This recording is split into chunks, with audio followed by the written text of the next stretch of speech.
사랑하는 여러분, 오늘 설교의 제목은요, 하나님의 성적표입니다. 우리가 살면서 특히 요즘 세대들은, 저희도 뭐 그렇지만 어릴 때부터 자라서까지 매 순간순간 성적표라는 걸 봤죠. 학창 시절에는 당연히 학생들이니까 학교에서 나오는 성적표를 봤습니다. 요즘 아이들은 뭐 A, B 이렇게 받기도 하고, 뭐 1등급, 2등급 이렇게 받기도 하고, 저희들은 옛날에 수미양가 뭐 이렇게 많이 받았죠, 그죠? 수미양가. 그래서 공부 잘 못했지만 성격 좋고 참한 우리 여자 동기들을 약간 포장하면서 약간 뒤로 공부 못했다는 걸 표현하면 우리 말로 저 양가댁 교수 이렇게 많이, 주로 양가 성적표가 그렇게 많이 있다고 양가댁 교수다 뭐 이렇게 부르고 했었는데, 여러분, 성적표라는 것이 사실은 이 수, 우 혹은 A, B라는 이 성적의 등급이 이 그 결과를 얻기 위해서 들인 노력이나 시간이나 정성이나 또 진심을 다 표현해 주지는 않습니다, 그죠? 다 표현해 주지는 않습니다.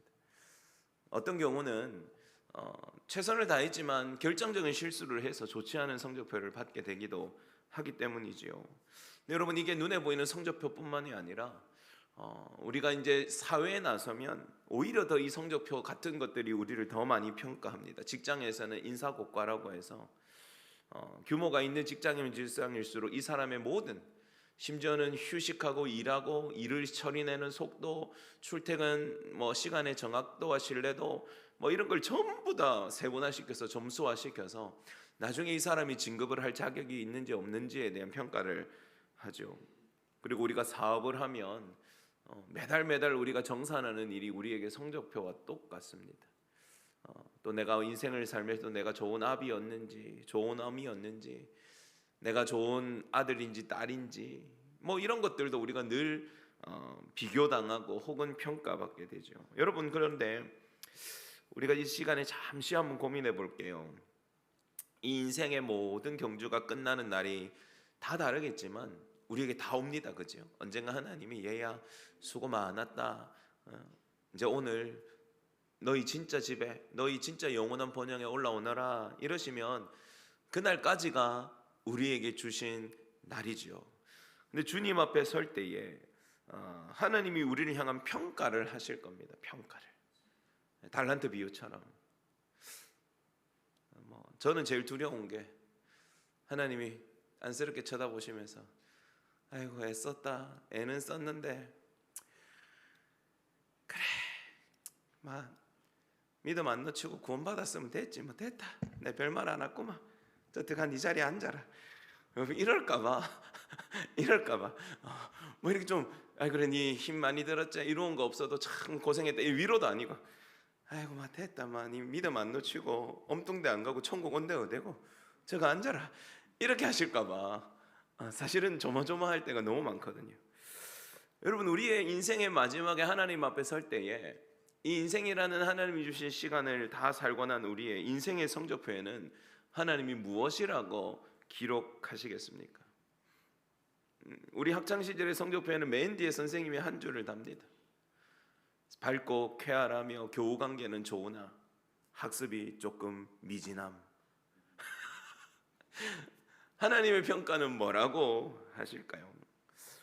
여러분, 아이들은 자기 성적표가 공개되는 걸 너무너무 싫어하지만 오늘 하나님의 말씀은 히스기야라는 유대 왕의 성적표를 너무 낱낱이 공개하고 있습니다. 여러분, 5절의 하반절에 보면 이렇게 말하죠.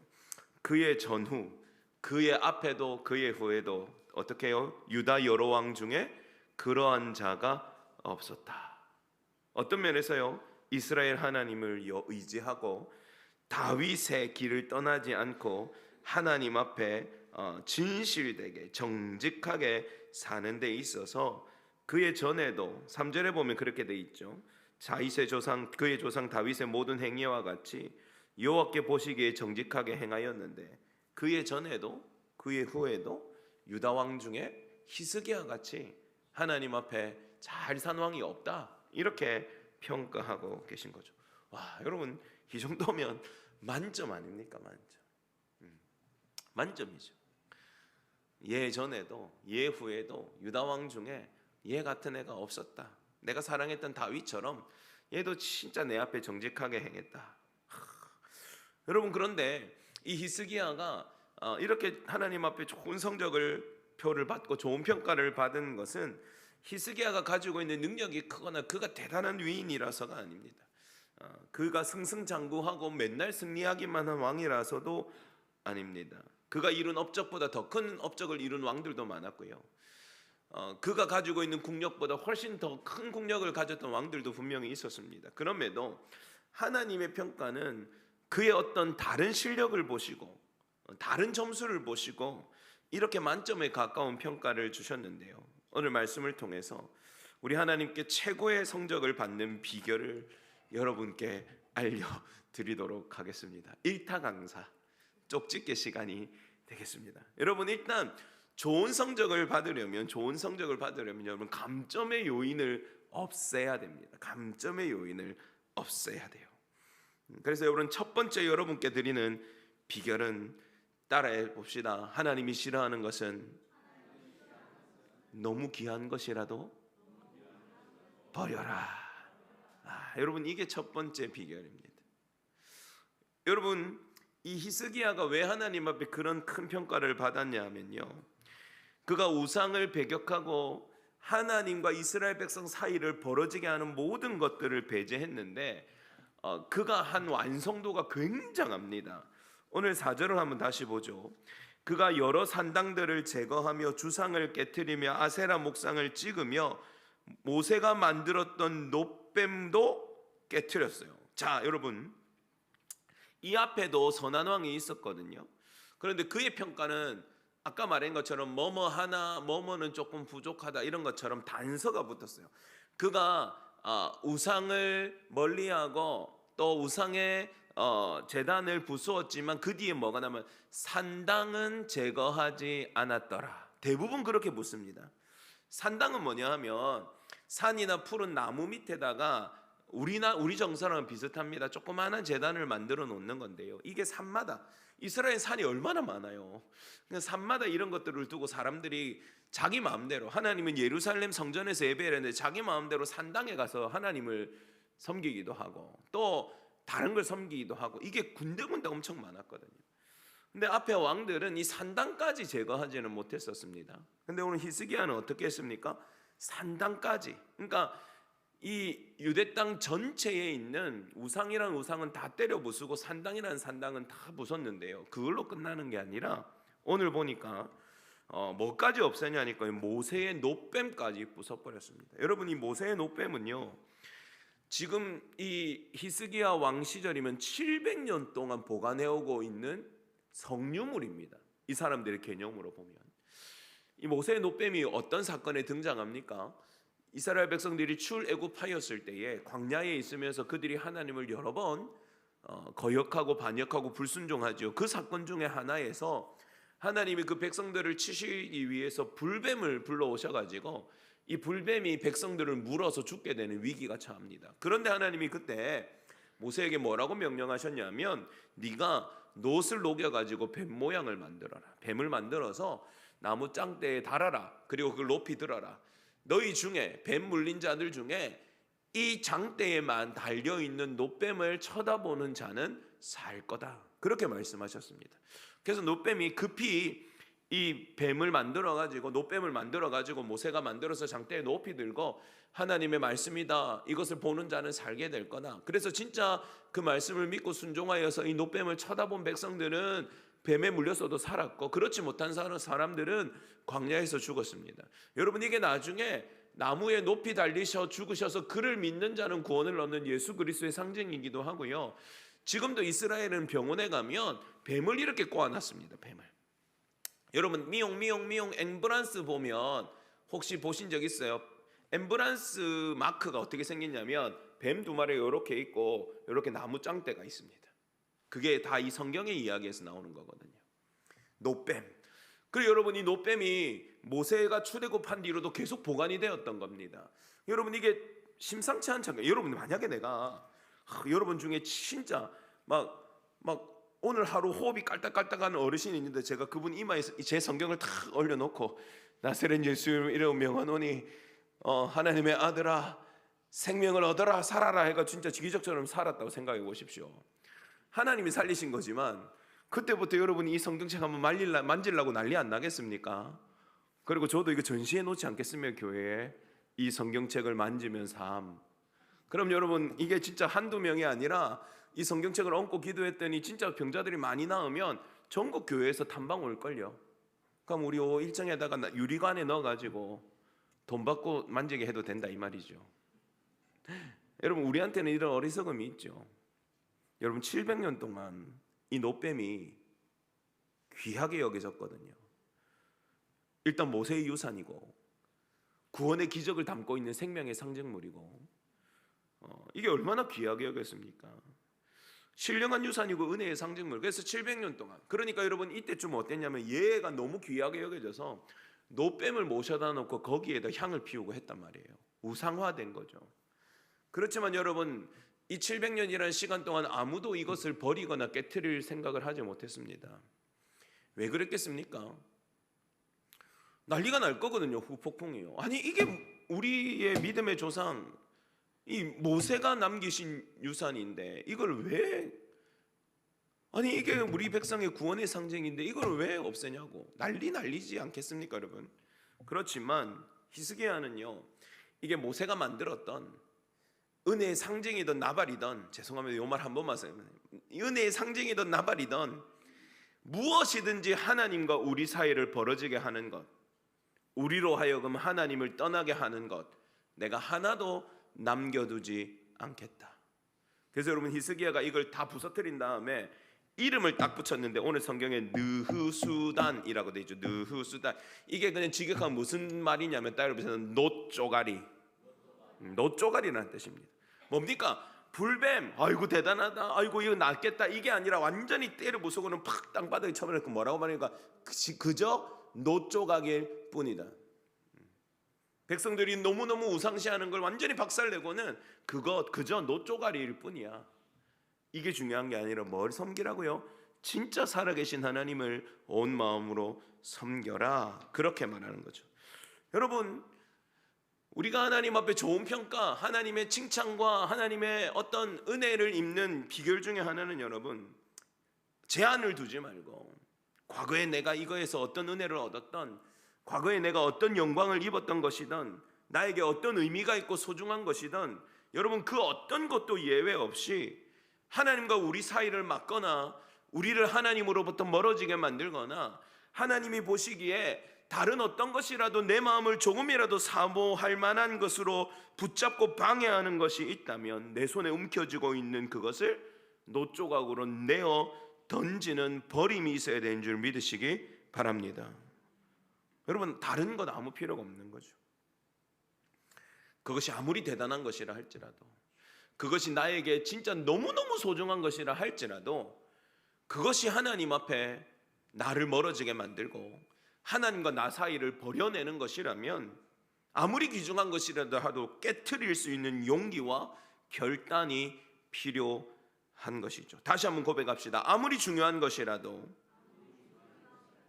하나님이 싫어하시는 것은 버려야 합니다. 여러분 이게 첫 번째 비결입니다. 여러분 누가 눈에 봐도 버려야 될 만한 부적 이런 거는 여러분 생각할 필요도 없고요. 그게 아니라 야 이건 내한테 정말 좋은 건데 야 이건 내가 너무 아끼는 건데 이거는 정말로 내가 사랑하는 건데 그렇지만 그것이 하나님과 나 사이를 벌어지게 하는 것이라면 어떻게 해야 된다? 버려야 된다. 그저 놋조가리일 뿐인 것입니다. 여러분 두 번째 비결을 알려드릴게요. 두 번째 비결은 여러분 따라해 봅시다. 하나님의 껌딱지가 되어야 합니다. 이게 두 번째 비결입니다. 이게 두 번째 비결이에요, 여러분. 히스기야가 하나님과 자기와 하나님과 이스라엘 백성 사이에 그 어떤 방해라도 되는 것, 그게 아무리 오래되고 아무리 어렵고 아무리 은밀하고 혹은 아무리 너무 크고 대단해서 포기하기 어려운 것이라 할지라도 철저히 부순 이후에 그 다음에 그가 한 것은 뭐냐 하면 여러분 오늘 본문 6절을 한번 보시죠. 하나님의 평가 뒤에 그가 어떻게 살았는지에 대한 이야기인데 6절 한번 시작. 곧 그가 여호와께 연합하여 그에게서 떠나지 아니하고 여호와께서 모세에게 명령하신 계명을 지켰더라. 아멘. 여러분 여기서 비결의 단어가 나오는데요, 따라합시다. 연합하다. 이게 뭐냐면 한 번 더 따라해주세요. 다바크. 히브리어로 다바크입니다. 다바크인데요, 이게 연합하다라는 말입니다. 근데 이건 여러분 그냥 하나님과 친하게 지내다 이 정도가 아니라 악교풀 같은 걸로, 본드 같은 걸로 딱 붙이죠. 여러분 우리가 이런 게 부서져서 만약에 본드로 붙일 때 우리가 이렇게 고민하진 않죠. 야 근데 이거 너무 잘 붙어가지고 다시 못 되면 어떡하지? 이런 생각으로 본드로 붙입니까? 아니죠. 오히려 반대로 절대로 안 떨어졌으면 좋겠다, 이렇게 해도 안 떨어졌으면 좋겠다, 이렇게 했는데 툭 떨어졌으면 오늘 설교가 안 될 뻔했는데 감사합니다 하나님, 그런 마음으로 우리가 붙이잖아요. 그렇게 악교풀 본드로 두 개를 탁 붙이는데 이게 붙어서 절대로 안 떨어져서 하나같이 되는 것, 마치 뼈에 살이 붙어 있는 것처럼 그렇게 완전히 하나 되는 것을 오늘 다바크라고 말하는데요. 그래서 이 다바크는 어디에 등장했냐면 우리가 잘 아는 말씀 중에 남자와 여자가 부모를 떠나서 서로 연합하여 한 몸이 될지니라 할 때 연합하다는 말이 바로 이 다바크입니다. 완전히 하나가 되는 거죠. 근데 여러분 저는 이걸 왜 껌딱지라고 했냐고 하면 우리의 의지와 정성을 다해서 하나님 앞에 털싹 붙어가지고 하나님으로부터 떨어지지 않으려고 발버둥 치는 모습이 히스기야 가운데 제가 보였기 때문입니다. 여러분 오늘 말씀에도 보니까 연합하여 그에게서 떠나지 않았다 이렇게 말을 하는데 이게 여러분 히스기야 시대에 쉽지 않은 일이었습니다. 히스기야 시대에는요 이미 북이스라엘은 아수르 제국이 멸망시킨 이후였고요.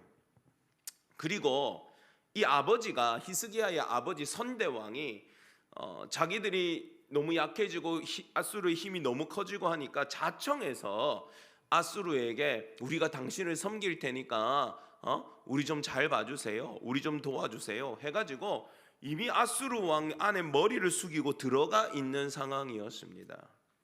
그런데 이 아수르 왕을 섬긴다는 것은 다른 문제가 아니라 아수르 왕의 신도 받아들인다는 문제이거든요. 그래서 나중에 이 아수르 왕이 올라와서 이 예루살렘을 에워싸고 이 히스기야 왕을 협박할 때 여러분 뭐라고 협박했냐 하면 여호와가 너희를 구원할 거라는 거짓말 믿지 마라. 세상에 어떤 신이 우리를 이긴 적이 있냐?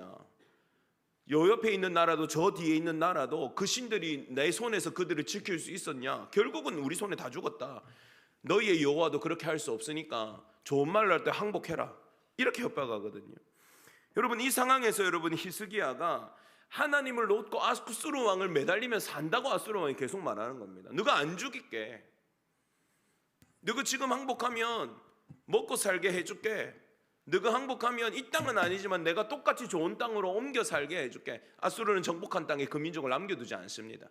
얘들을 다른 땅으로 흩어버리고 다른 땅의 민족을 섞어버려서 그들이 다시는 뭉치지 못하도록 했거든요. 그러면서 계속 협박을 합니다. 여러분 이 상황에서 죽게 된 상황에서 그가 살려면 아수르를 붙잡아야 됐습니다. 그렇지만 오늘 말씀해 보니까 아수르 왕을 배반하고 섬기지 않았다고 7절에 되어져 있죠. 여러분 히스기야의 선택은 놀라웠습니다. 내가 하나님을 의지하고 그분께 붙어 있기를, 그분께 연합되기를 선택하고 절대로 잠시도 잠깐도 하나님께로부터 떨어지지 않겠다고 결심한 것이죠. 다바크, 오직 하나님께만 저는 찰싹 붙어 있겠습니다. 그래서 하나님이 가라고 하시면 하나님을 따라가고 하나님이 멈추시면 저도 멈춰 서겠습니다. 하나님이 말씀하시면 그 말씀하신 계명을 내가 전부 지켜 행하고 하나님이 하지 말라 하시면 제가 하지 않겠습니다. 하나님과의 저의 거리는 0입니다. 왜요? 다바크, 붙어 있으니까요. 여러분 위기는 계속해서 이 히스기야 왕과 하나님의 백성을 하나님으로부터 떼어내려고 줄다리기를 합니다. 시련도, 유혹도, 다른 우상도, 다른 좋은 것도 하나님과 연합되어 있는 존재를 계속해서 하나님으로부터 떼어내려고 합니다. 조금은 다른 것도 의지해봐야지, 다른 것도 맛봐야지, 다른 것도 도움이 되지 않을까? 다른 곳에도 너의 살 길이 있지 않겠니? 라고 끊임없이 시련도 어려움도 흔들림도 다가오죠. 그렇지만 이 히스기야 왕의 진짜 실력은 뭐였냐 하면 어떤 겁박과 위험 속에서도 하나님께만 붙어있는 다바크, 하나님께 껌딱지처럼 붙어있는 것이야말로 히스기야가 가지고 있는 최고의 능력이고 실력이었던 것입니다. 여러분, 폭풍우가 몰아칠 때 바람이 확 불면 어른과 아이가 탁 차이가 나는데요, 세찬 바람이 확 불면 어른들은 가까이 있다가도 자기가 자기를 동여매고 기치를 세우고 호주머니에 이렇게 탁 손을 넣은 다음에 어떻게 합니까?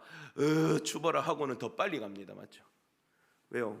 이 추위를 어떻게든 빨리 피하고. 근데 아이들은 어떻게 하게요?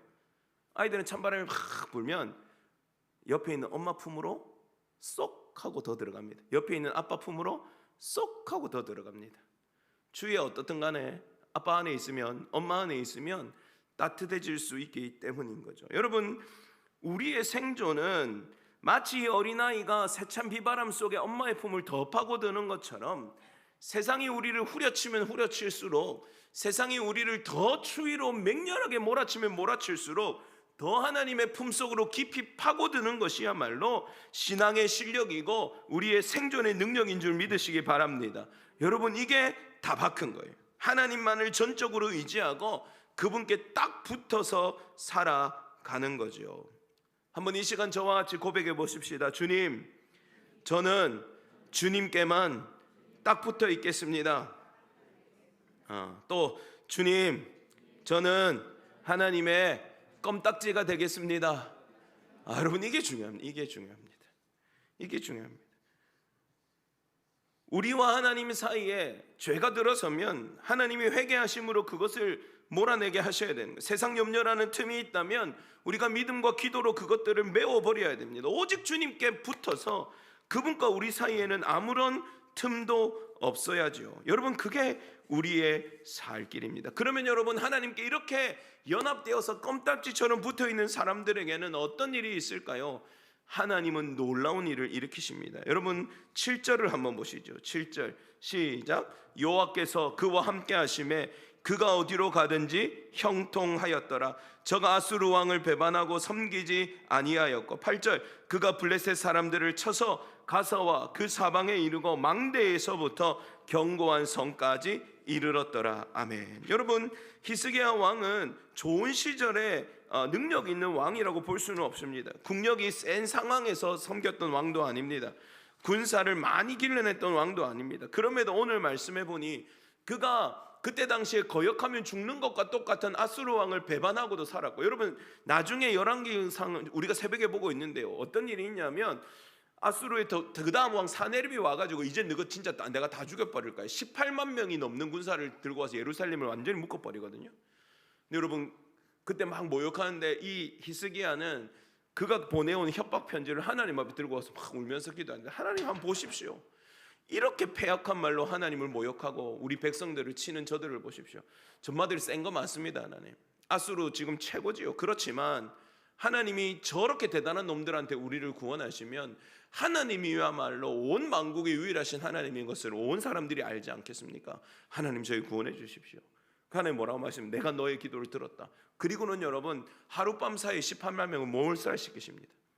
사네립이 도망가가지고 자기 나라의 신하들한테 배신당해서 목숨이 달아나요. 여러분, 이게 어떤 일입니까? 아수르의 힘이 얼마나 컸는데요, 히스기야의 실력입니까? 군사력입니까? 아니요. 히스기야는 힘이 센 왕이 아닙니다. 군사가 센 왕도 아닙니다. 그럼에도 여러분, 히스기야 시대에 하나님은 그 대국 아수르를 배반하고도 살아남게 하셨고, 하나님은 그동안 침범당해 있던 블레셋으로부터 국경을 다시 회복하게 하시는 은혜를 주셨습니다. 다른 것 때문이 아니었습니다. 하나님이 그를 형통하게 하셨기 때문입니다. 여러분, 제가 요셉이 이야기를 하면서도 형통이라는 말의 핵심은 잘 되는 게 있는 게 아니라 하나님이 함께 하시는 것과 반드시 붙어 있는 단어라고 말씀드렸죠. 오늘에도 보세요. 오늘에도 보면 7절에 뭐라고 되어 있습니까? 여호와께서 그와 함께 하심에 그가 어디로 가든지 형통하였더라. 여러분, 형통은 하나님과 함께 하다는 것과 항상 붙어서 등장합니다. 그 말은 뭡니까? 하나님을 떠나면 형통이 있습니까? 없습니까? 없습니다. 하나님과 함께하는 인생은 뭘 경험합니까? 형통을 경험합니다. 여러분, 그러니까 다바크가 비결이라고요. 하나님과 연합해서 껌딱지로 하나님 앞에 딱 붙어 살면 하나님 가는 데마다 쫄쫄쫄 따라다니고, 여러분 그러다 보면 하나님도 아이고 히스기야 히스기야 하면서 우리 손주들 뒤에 붙어 있는 할아버지처럼 히스기야와 함께 다니시고, 여러분 그러면 이게 뭡니까? 동행하는 인생이죠. 그러면 동행하는 인생 가운데 열리는 하나님의 능력의 역사가 뭡니까? 형통입니다. 형통입니다. 이 형통은 우리가 생각하는 대박과는 다릅니다. 내가 할 수 없는 일을 하나님의 능력으로 이루는 것을 말하는 겁니다. 내가 극복할 수 없는 위기를 하나님의 능력으로 넘어서는 것을 말하는 겁니다. 내가 기대하지 못했던 일들을 하나님의 능력과 역사로 내 삶에 내 것으로 거머쥐는 것을 성경은 형통이라고 말하는 겁니다. 여러분, 우리의 인생의 문제를 내 힘으로 해결하려고 하다가는 지쳐 쓰러지죠. 그렇지만 비결과 법칙은 간단합니다. 내가 푸는 게 아니라 진짜 문제를 푸실 수 있는 그분을 내 인생에 초청하면 되는 거예요. 여러분, 요즘 이제 제가 예준이 숙제 시키려고 예준이를 막 닥달하고 있거든요. 공부 좀 열심히 해야 될 때다. 그러면 한숨을 푹 쉬면서 정해진 숙제를 하러 방에 들어갑니다. 근데 지가 하다 안 되면 어떻게 하겠습니까? 아빠, 엄마, 이거 좀 봐주세요. 뭡니까? 지가 아무리 고민해도 풀려지지 않는 문제는 누구를 초청해야 됩니까? 아빠를 초청해야죠. 물론 저는 하나님처럼 선한 아빠는 아니라서 잔소리하면서 가르쳐줍니다. 이것도 모르나? 네가 배웠던 건데 어쩌고 저쩌고. 그렇지만 예준이는 지가 어쨌든 도움을 받아야 되는 자존심을 꺾고 일단은 들어줍니다. 표정이 보여요. 그렇지만 참는다. 결국은 아빠가 등장하면 이런 거였어? 하고 문제가 풀어지죠. 여러분, 우리가 끙끙거릴 수 있죠. 우리가 해보려고 발버둥 칠 수도 있죠. 그렇지만 여러분, 안 된다고 포기할 겁니까? 내가 할 수 없으면 어떻게 합니까? 내가 풀 수 없으면 어떻게 합니까? 그러면 그 인생의 문제를 풀고도 남으시는 그분을 내 삶에 초청해야지요. 그런데 여러분, 이것은 멀리 있는 분에게 대가를 지불하고 불러오는 초청이 아니다 이 말입니다. 이것은 다바크에서 일어나는 일이다 이 말이에요. 그분께 붙어 있을 때, 그분과 함께 살 때 자연히 내가 그분 곁에 있고 그분이 나와 함께 계시기 때문에 내 문제와 인생의 순간에도 반드시 누가 함께 하십니까? 하나님이 함께 하시죠. 그때 열쇠처럼 찰칵하고 일어나는 현상이 형통이라는 복인 겁니다. 그러니 여러분, 이 히스기야가 가졌던 최고의 실력은 다바크입니다. 내가 하나님 곁에 서서 당신의 음성을 들으며 절대로 당신을 떠나지 않겠습니다. 그때 하나님의 지혜가 자기의 지혜가 되었고 하나님의 능력이 히스기야의 능력이 되어서 그가 이룰 수 없는 일들을 이루고 그가 싸울 수 없는 싸움에서 이기고 말았던 것이지요. 여호와께서 그와 함께 하심에, 여러분 이 말씀 한 구절이면 충분한 줄 믿으시기 바랍니다. 우리가 가진 것이 없어도, 내가 좀 아프고 연약해도, 내가 좀 비천하고 추해도 여호와께서 그와 함께 하심에, 이 말씀이면 우리의 인생은 형통한 인생이 되는 것이지요. 사랑하는 여러분, 내 이름을 넣어서 한번 고백해 봅시다. 여호와께서, 시작, 여호와께서 호동이와 함께 하심에. 한 번 더, 시작, 여호와께서 호동이와 함께 하심에. 자기 이름 넣어야죠. 호동이라고 한 사람 없죠? 여러분, 그게 형통이죠. 그게 형통이죠. 사랑하는 여러분, 하나님이 싫어하는 것 아무리 크고 대단한 것이라도 과감히 버리고 하나님 곁에 찰싹 붙어서 내가 그분을 절대로 떠나가지 않겠습니다. 어떤 시련과 아픔과 유혹이 와도 하나님을 붙잡고 살겠습니다. 다바크, 하나님과 연합한 삶을 살아서 여호와께서 그와 함께 하심에, 이 놀라운 형통의 기적과 은혜를 경험하는 저와 여러분 하나님의 백성들 부산 충무교회가 되기를 주님의 이름으로 축복합니다. 우리 찬송하고 기도하겠습니다.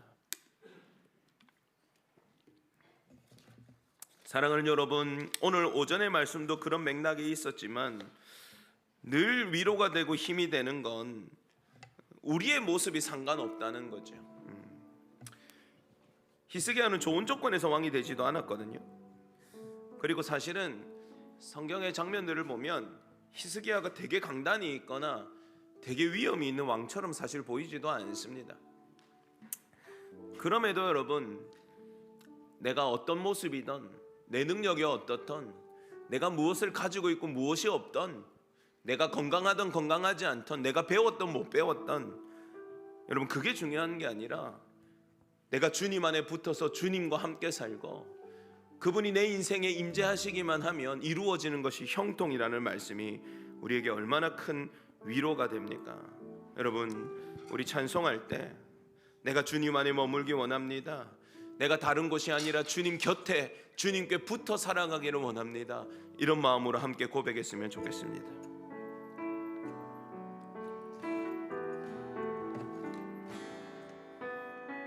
내 모습 이대로, 내 모습 이대로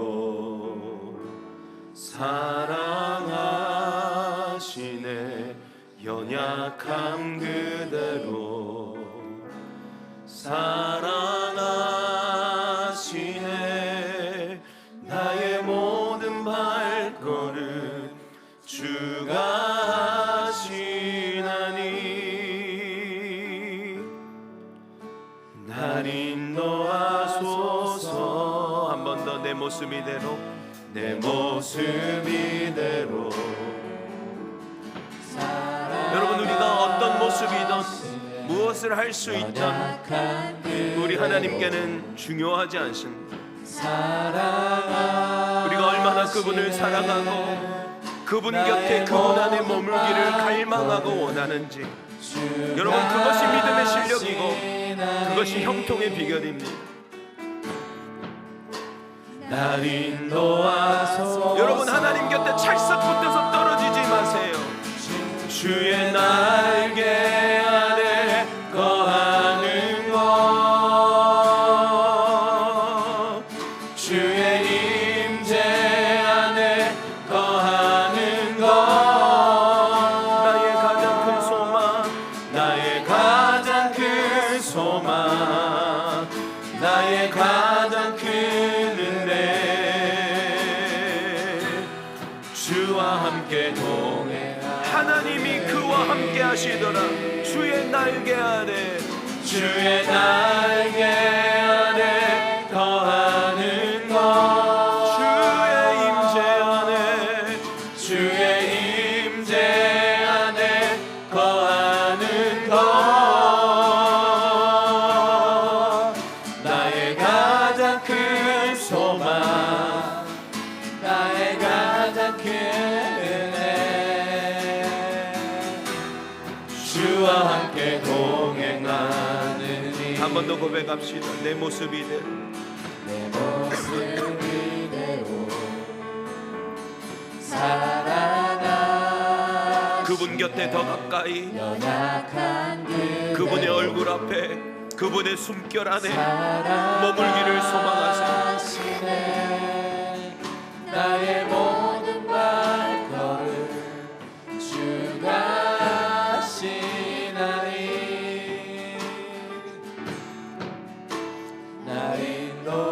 우리 함께 고백합시다. 주의 날개 아래 거하는 것, 주의 날개 아래 거하는 것. 하나님, 주와 함께 살기 원합니다.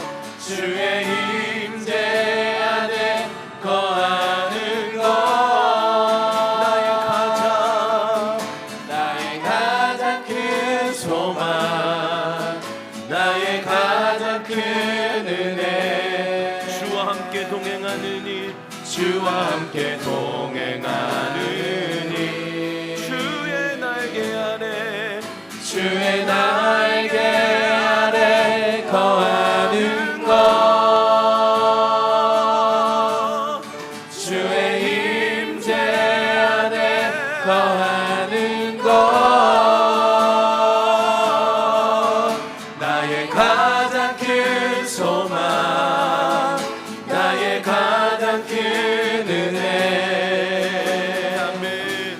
주와 함께 동행하는. 여러분, 매일매일 주님과 함께 살기를 원한다고 한 번 더. 주의 날개, 주의 날개 아래 거하는 것, 주의 임재